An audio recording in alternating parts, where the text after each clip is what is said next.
Ну что, большое спасибо хозяевам. Ой, куда это мы зашли? Как нам выходить отсюда? Мы переночевали. Большое спасибо хозяевам. Марлен и Вито. Еще у них двое сыновей, 13 лет и где-то там 7.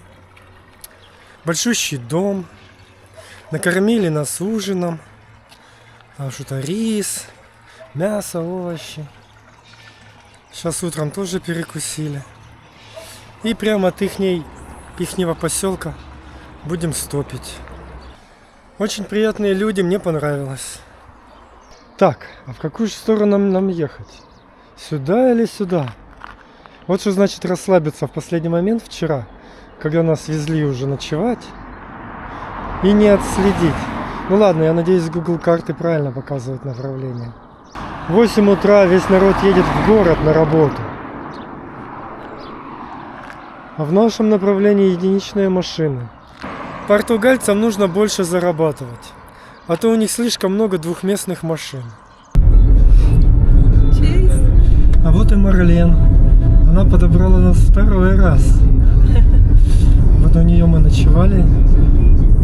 Muchas gracias, Марлен. De nada. Bom dia a todos. Я иногда гоню, типа говорю, блин, одни женщины за рулем. Но они реально как-то вроде реже останавливаются, такое ощущение. Бывает, вот часто молодые женщины едут и не обращают внимания вообще даже на автостопщика. Но, блин, иногда так выручают. Женщины, я имею в виду. Настроение у меня кардинально улучшилось. А то стоял на том месте, ныл, что машин мало, что стоим долго, минут 40 стояли. А тут она еще дальше от города нас вывезла. Вот, и обычная трасса. Машин мало, но все по делу. Едут туда, куда нам надо.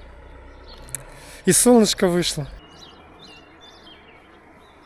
Марлен работает с детьми в школе, с маленькими детьми, там от 3 до 10 лет, как она мне сказала. Ну, типа помощник там чего-то там. Ну, не основной как бы преподаватель, а, я не знаю, как это назвать, может, воспитатель или что. Говорит, ей очень нравится с детьми. Вот, и также у нее есть опыт взаимодействия с детьми с особенностями. Она когда-то во Франции в семье работала. И также, я только не понял, в какой школе, у нее помощницей была девушка с синдромом Дауна. Мы классно пообщались на испанском языке вчера вечером. Там. Она тоже немножко бегает, как и я. Рассказывала, как она там вздыхала на трейловом забеге 10-километровом. Я вот тут почему-то радуюсь и про себя сейчас отмечаю за последние 10 минут. Такое впечатление, тут ни одна машина не проехала в нашем направлении. Так мы долго будем торчать опять. Съели по кусочку шоколадки, чтобы поднять настроение. А то машин вообще нету. Я вспомнил, что я не рассказывал.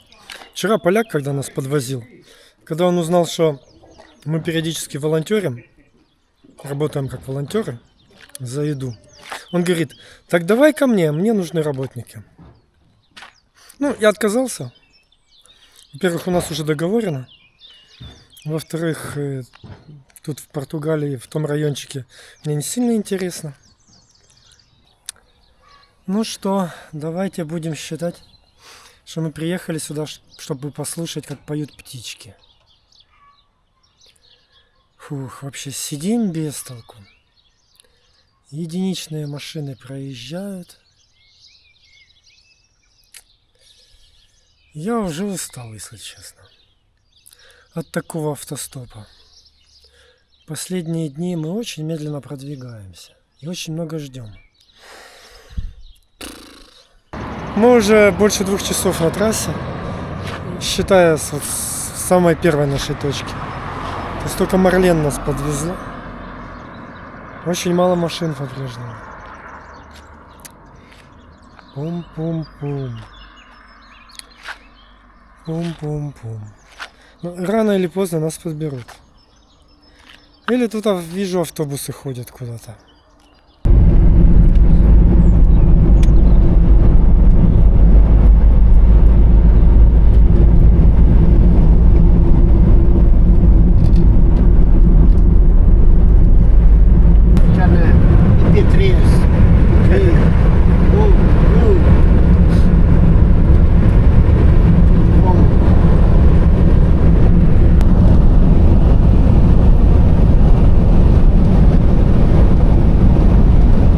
Ой, приятный мужичок, поднял настроение.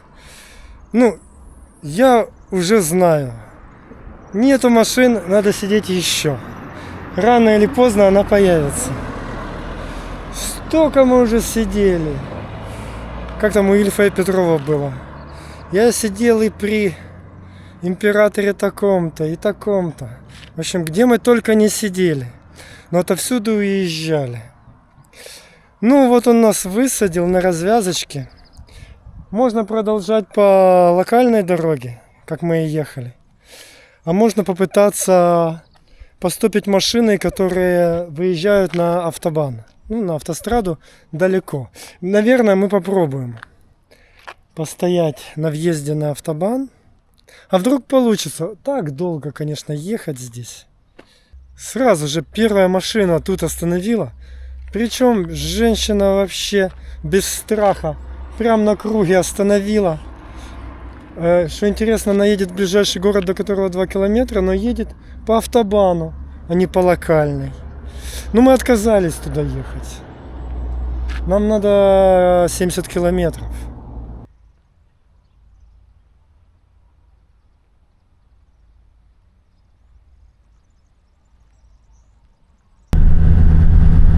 You need a sign. No. What is your name? Benny. Danny? Benny. Benny. Benny, yes. Thanks. Benedict. Hope you have a great journey. Получается, на том круге мы стояли. Ну и типа я начинаю метаться. Что-то не получается по хайвею. На, держи, возьми мой. И на хайвее не получается застопить машину. Мало едет. И по обычной трассе тоже что-то непонятно. Вроде одинаковые варианты совершенно. Что делать? Я такой, ладно, пошли на обычную трассу. Мы берем рюкзаки, делаем 3 шага. И прямо на круге останавливается машина. Парень говорит, что, надо ехать? Да, нам туда. Все. И вот Бенни, да, кажется, из Германии, который тут живет, у которого тут такая небольшая ферма. Все, поехали. Вот он привез нас. Но опять на автостраду. Мы пытаемся на автостраде, на выезде на автостраду заступить машину. Тут трафик совсем маленький. Это круг. Тут совершенно не опасно. Вот, машины могут прям тут остановиться для нас. Этот день набирает обороты. Ну, это у нас уже, считай, 3-я машина. Нет, 4-я машина. Нет, 3-я машина. Я просто понял, что там на перекрестке, на выезде на автобан, люди в основном едут в этот ближайший город за 3-4 километра. Ну там нету особо больших населенных пунктов, какие-то села. Там слишком маленький трафик. Я вот чувствую, что тут даже больше трафик. Потому что тут люди из города выезжают. Тут люди из города выезжают, вот как эта женщина. Но она нас проигнорировала. Ну, мужчина аналогично, так же, как и женщина, тоже нас проигнорировала. Так что это не гендерный вопрос. Какое-то пошло движение. Мы начали двигаться, кто-то нас начинает подбирать. Уже веселее. Потому что мы реально 3 часа просидели. 3 часа просидели в 2 местах. Так, один чувак уже останавливался, но ему в противоположном направлении. И второй мужчина остановился, но он тоже в Визеу, в обратном направлении. Урок математики. Если нам уходить на другое место, на локальную трассу, это через город, через магазин, 3 километра приблизительно, это час идти. А может быть лучше час тут постоять дополнительный и уехать сразу далеко. Вот машинка наша или не наша, да? Сука, Сука, наша машинка была в нашем направлении. И все так смотрели интересно на нас. И третья машина остановилась. Но все в том же обратном направлении. Да. А стоим мы тут минут 40. Мы честно отстояли тут 1,5 часа. В нашу сторону машин едет, наверное, в 5 раз меньше, чем в обратную. Остановилось 3 машины в обратную сторону. Нам не подходит. Уже 2 часа дня. Сейчас мы пойдем в магазин за едой и через город на обычную трассу.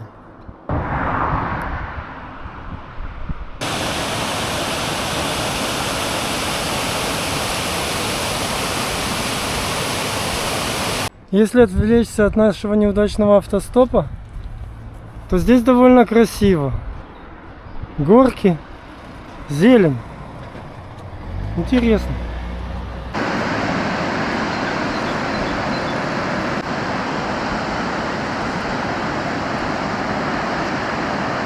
Встретили нашего последнего водителя, парня из Германии. Развели руками, что не смогли поймать машину на том перекрестке, куда он нас завез. Не знаю, будет ли видно.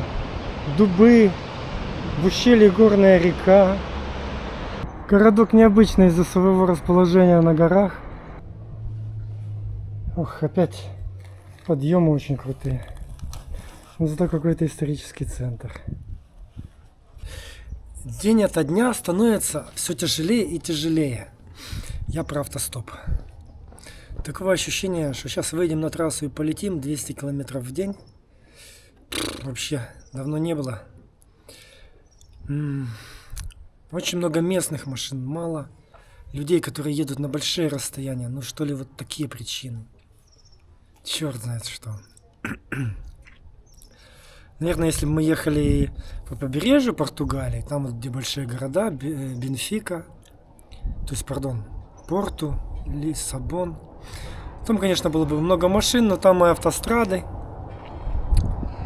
Сегодня мы за полдня, больше чем за полдня, с 8 до 14, 6 часов, 26 километров проехали. Но это даже больше, чем я думал. Сейчас мы еще 2 километра пешком пройдем, будет 28. И до города большого останется 60 с копейками. При удачном стечении обстоятельств мы продвинемся еще. Мне написал сегодня наш будущий хост в Астурии. Спрашивал, как у нас дела, все ли нормально. Так что человек ждет. Это хорошо. У нас там еще 10 дней туда ехать. Так что мы можем вот этим своим черепашьим ходом, да, продвигаться.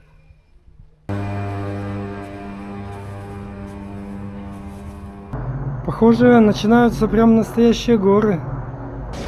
У меня сгорает лицо и уже руки тоже. А что же Антон? Антон, как всегда, стоически переносит.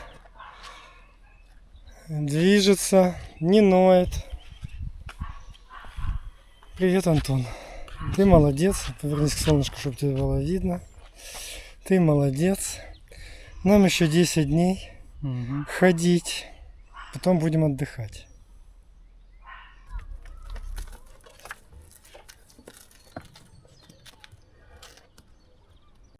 Добрели по Жирюке. Слышите машины? И я не слышу. Не, ну ездят немножко. Фух. Мы сегодня очень устали, перегрелись.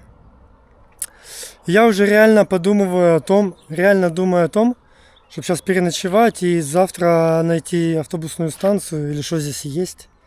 И передвигаться уже автобусом за деньги. Потому что уже слишком тяжело. Мы уже начинаем страдать. А так не надо. Просто добрые люди остановились узнать, что же мы все-таки хотим. И сказали, да мы на своем португальском непонятном. Да мы тут живем. Мы не можем ехать в Вила-Реаль. А нам же резона нету сейчас уезжать куда-то на 5 километров. Мы же хотим на автобусе завтра продолжить. Нам или до города какого-нибудь более-менее крупного, или ничего. Ух, все, наконец-то отдых в лесочке. Фух. Антошка молодец, терпеливый такой. Выносит все, что я не предложу. Вот. Но хватит уже страдать. Я обещал одной водительнице, которая нас подвозила, сейчас не вспомню имени, израильтянка. То ли где-то было вчера или позавчера. Я сказал, типа, если мы будем страдать, я возьму автобус. Ну вот реально все, мы уже начали страдать. Очень жарко. Мы стоим часами. Это, смысл. Что-то тут пошло не так. Мы поехали не туда.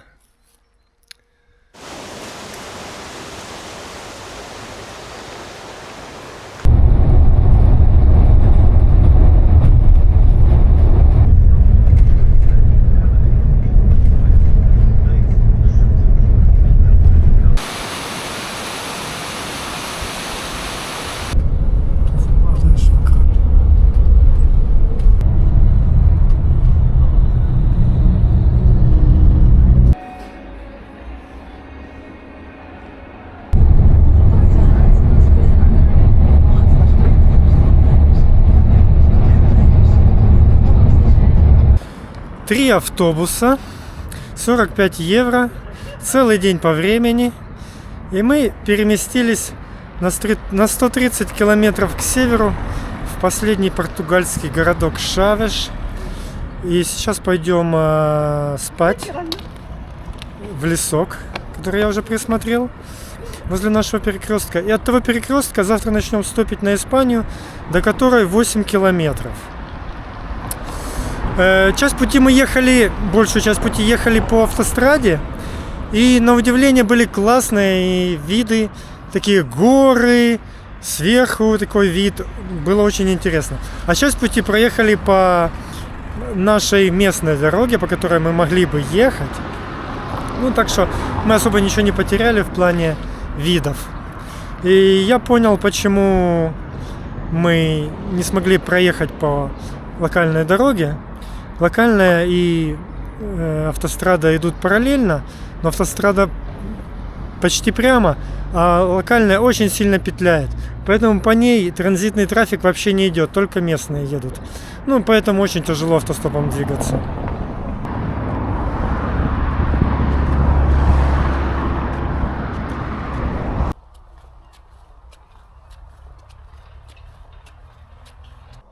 Ну что, я надеюсь, это наша последняя ночь в Португалии. В Португалии мне больше всего понравились лесные пастбища, которые тянутся на десятки и сотни километров.